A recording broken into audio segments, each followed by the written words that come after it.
What's up, guys? It's LeetCoder. This is LeetCode 6116, evaluate Boolean binary tree. Basically, we're given a binary tree like this one, or this one, or this one, and it represents a Boolean statement, such as true or false and true. And we know that all the leaf nodes are going to be true or false, and all of the non-leaf nodes are going to be or and. Essentially, all we're doing in this algorithm is constructing a Boolean statement, and it lends itself very well to recursion. If the node we're currently on is or, then we return the evaluation of the left child or the evaluation of the right child. If the node that we're currently on is an and, we return the evaluation of the left child and the evaluation of the right child. So in code, we first get the value of the root node.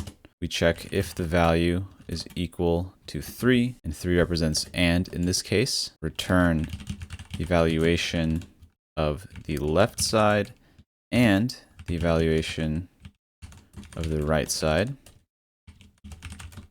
Else, if the value is equal to 2, we do the same thing, but with an or.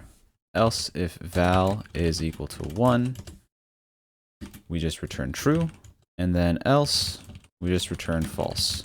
And that's it. And in terms of time complexity, it's going to be O of 1 in the best case, like this one, or if we just evaluate to true immediately on the left side, O of n in the worst case, because we have to check all of the nodes. And in terms of space complexity, since we're doing recursion, it's going to be adding the function call to the stack. So best case, again, it's going to be O of 1 if we evaluate to true right away. It's going to be O of n if we go through and evaluate all the nodes. And that's it. So if you found this helpful, please give a like and a subscribe because it really helps the YouTube algorithm. See you next time.